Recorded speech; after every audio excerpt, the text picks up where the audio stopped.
কেন এখানে আপনি সময় দেবেন? ঠিক কিনা বলেন? এখানে কেউ বেকার না, সবার দায়িত্ব আছে। তো এই মূল্যবান সময় এই গরমে কেন দেব? এটা আমি বলে দিব যাতে আপনার বসতে সুবিধা হয়। বেতন জানলে চাকরি করতে সুবিধা, বেতন না জানলে চাকরি কিন্তু আসেনি আসে। ঠিক কিনা বলে? প্লিজ, নবীজি ইরশাদ করছেন, আলাইকুম বিমুজালাসাতিল উলামাই। সাউন্ড ফুল না ফ্ল্যাট করে তাহলে আর না আলাদা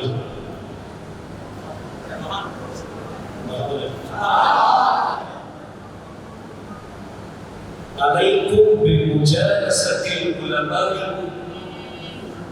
واستماع كلام الحكماء. দেখেন, আমার প্রত্যেকটা কথা থাকবে উইথ রেফারেন্স। এখন আমি যেটা বলছি হচ্ছে কিতাবের নাম আল-মুনাব্বিহাত, লেখকের নাম আল্লামা ইবনে হাজার আসকালানী রাহমাতুল্লাহ আলাইহি। যেখানে আমার নবীজির অসংখ্য সতর্কবাণী উনি এক জায়গায় বলেছেন।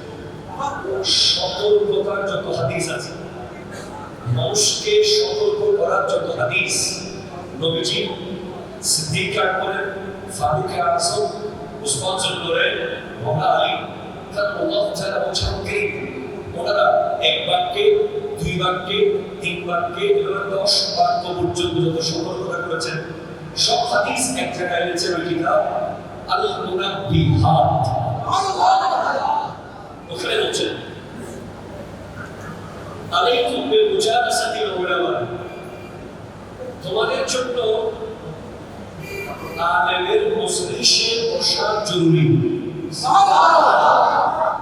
If you want to correct your son in mosque, if you want to make your son polite, disciplined, responsible, যদি বাড়াতে চান আপনার সন্তানকে ভদ্র, নম্র, সভ্য, মসজিদ মুখী যদি করতে চান, কোরআন মুখী যদি করতে চান, মা বাবার খেদমতগার বানাতে চান, এই যুগে প্লিজ কথা হবে না, কোনো কথা হবে না।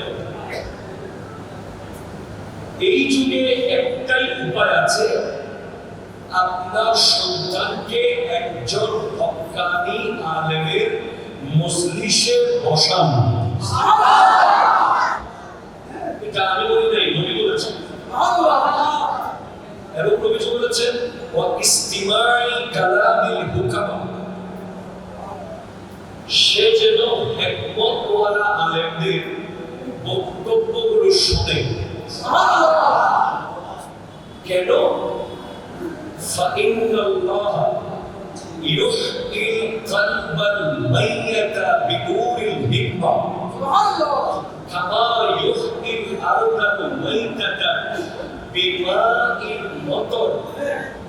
যেভাবে বৃষ্টির পানি মরা জমিনকে সুজলা সুফলা করে, সেভাবে একজন ইনফরমেটিভ স্কলারের বক্তব্য, ইসলামিক স্কলারের বক্তব্য মরা কলবগুলোকে জিন্দা করে।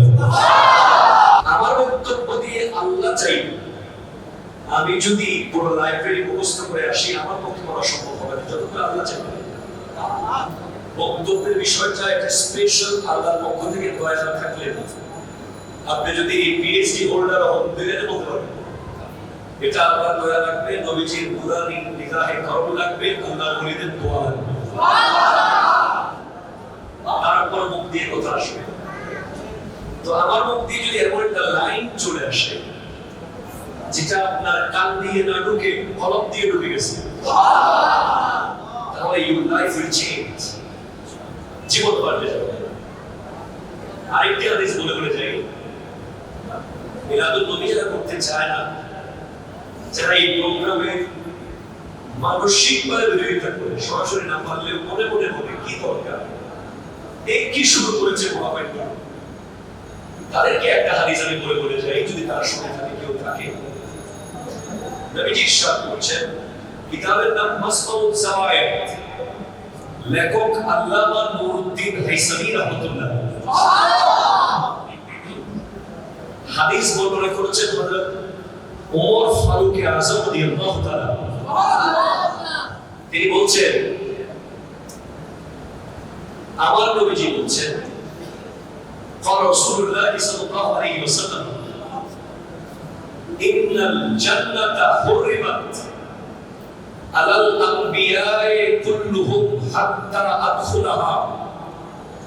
জান্নাত সমস্ত নবীদের উপরে হারাম যতক্ষণ আমি মুহাম্মদ জান্নাতের গেট খুলব না।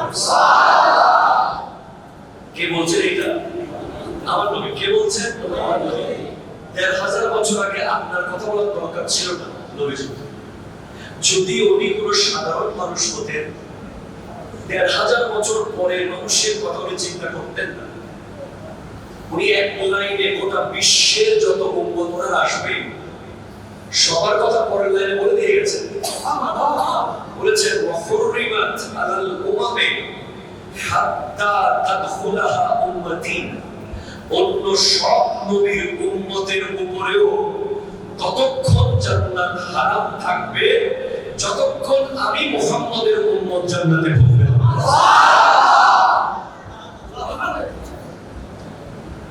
এটা কি সহজ গ্যারান্টি? নরমাল কোন গ্যারান্টি না। ছোটখাটো বেতন, ছোটখাটো উপহার। আপনার নবী বলছেন যে অন্য নবীর উম্মত সে যত বড়ই যা কিছু হোক, সে হয়তো আসিফ বিন বরখিয়া হতে পারে, যে রানী বিলকিসের সিংহাসন নিয়ে এসেছিল ১,০০০ মাইল দূর থেকে চোখের পলকে। সুলাইমান আলাইহিস সালামের উম্মত রানী বিলকিসের সিংহাসন মুলকে সাবা। সুলাইমান আলাইহিস সালাম বলছেন, কে আনতে পারবি? এগুলো আবার কোন হাদিসের কথা না, ডাইরেক্ট কোরআন সূরা নমল। সুবহানাল্লাহ, সূরা নমলে এগুলো আছে যা আমি বলছি। একজন জিন ছিল, জিন। সুলাইমান আলাইহিস সালাম তো সমস্ত জিনদেরকে কন্ট্রোল করতেন। জিন বলছে, আনা আতিকা বিহি কাবলা আন তাকুমা মিন মাকানিক। আপনি মিটিং শেষ করে ওঠার আগে আমি নিয়ে আসবো। তখন তিনি বলছেন, এত দেরি টানলে হবে না, আরো আগে আনতে হবে। ১,০০০ মাইল দূর থেকে একটা সিংহাসন আনবে যেটা লম্বা ৮০ ফুট, প্রস্থ ৪০ ফুট, মাটির নিচে ৪০ ফুট খোঁড়া ডানা। ওইটা মিটিং শেষ করার আগে আনবে বলছে, কেন বলছে কম হবে, আরো আগে আনতে হবে। তখন একজন ওলি দাঁড়িয়ে গেছেন, আসমানি কিতাবের আলেম। উনি বলছেন, আনা আতিকা বিহি কাবলা আইয়ারতাদ্দা ইলাইকা তারফুক। আপনার চোখের পলক পড়ার আগে আনবো। উনি আনবো বলেছেন, আনতে যাচ্ছি বলেন নাই, আনতেছি বলেন নাই, আনবো। ফালাম্মা রাহু মুস্তাকিররান ইনদাহু, একে সিংহাসন হাজির হয়ে গেছে। ছোট ওলি কথা বলুন, ছোট ওলি। মুফাসসিররা হয়রান হয়ে গেছে আয়াতের তাফসীর লিখতে। আল্লামা সালাউল্লাহ পানিপতি রাহমাতুল্লাহ আলাইহি তাফসীর মাসাইল মধ্যে লিখছেন যে কেমনে উনি আনলেন, কি আকাশ দিয়ে আনলেন না পানি দিয়ে আনলেন। ওরা ধারণা করছে এই সিংহাসন মাটির নিচে দিয়ে নিয়ে আসছে। ওই আল্লাহর ওলি স্পিরিচুয়াল পাওয়ার দিয়ে ক্ষমতা দিয়েছেন কে? আল্লাহ। শুনে বলেন না কে? আল্লাহ। বললে শেষ করা যাবে। ওই রকম ওলি লাইনে দাঁড়ানো কিয়ামতের মাঠে। সুবহানাল্লাহ। বনি ইসরাইলের সমন গাজী, যার ঘটনা বর্ণনা করতে গিয়ে সাহাবায়ে কেরাম অবাক হয়ে গেলেন, ইয়া রাসূলুল্লাহ, উনি ১০০০ মাস দিনের বেলা জিহাদ করেছেন, রাতের বেলা রোজা রেখেছেন, আমরা তো খুব কম হায়াত পাবো, আমরা কেমনে ওনার মতো ইবাদত করতে পারবো? তখন আল্লাহ বলছেন, হাবিব আপনার উম্মতকে চিন্তা করতে মানা করেন, দিলাম ইন্না আনজালনাহু ফি লাইলাতিল কদর। এত বড় ওলি যার ঘটনা বয়ান দিতে গিয়ে লাইলাতুল কদর নাযিল হয়ে গেছে, উনিও থাকবেন লাইনে আর আপনি যাবেন জান্নাতে। কিরে বাবা আপনারা এত বড় বড় ওলি লাইনে কেন? আমরা অনেক বড় বড় বলি, ঠিক আছে, আখির নবীর উম্মত হতে পারি না। তোমরা বড় ভাগ্যবান, তোমরা আখির নবীর উম্মত হয়েছো। তোমাদের সিরিয়াল আগে, আমাদের সিরিয়াল পরে। মিলাদুন নবী করলে খুব অসুবিধা হয়ে যাবে। এমন নবীর আগমন, আরে এমন নবীর আগমনে যদি আপনি শুকরিয়ার একটা মাহফিল না করেন, আপনার আমার মতো বড় নাফরমান না শুকর হতে পারে না, ঠিক কিনা বলেন? কথা তো দূরে চলে গেল। যাই, ঐতিহ্যবাহী বিশুক সঙ্গের ব্যবস্থা করেন। আজকের মাহফিলের যিনি সম্মানিত আলোচক হাফিজ মৌলানা মোহাম্মদ মিজানুর রহমান সাহেব কিবলা, প্রতিষ্ঠাতা তাহিয়া সাবিয়া সুন্নিয়া হাফিজিয়া মাদ্রাসা এবং অত্র মসজিদের সম্মানিত ইমাম সাহেব কিবলা, যিনি অনেক বড় মসজিদের খতিব সাহেব হওয়ার মতো ক্যাপাবিলিটি রাখে, এটা আমি গত 1 ঘন্টায় বুঝেছি। কিন্তু আপনাদের খেদমতে আছে, আল্লাহ তাআলা ওনাকে কবুল করুন।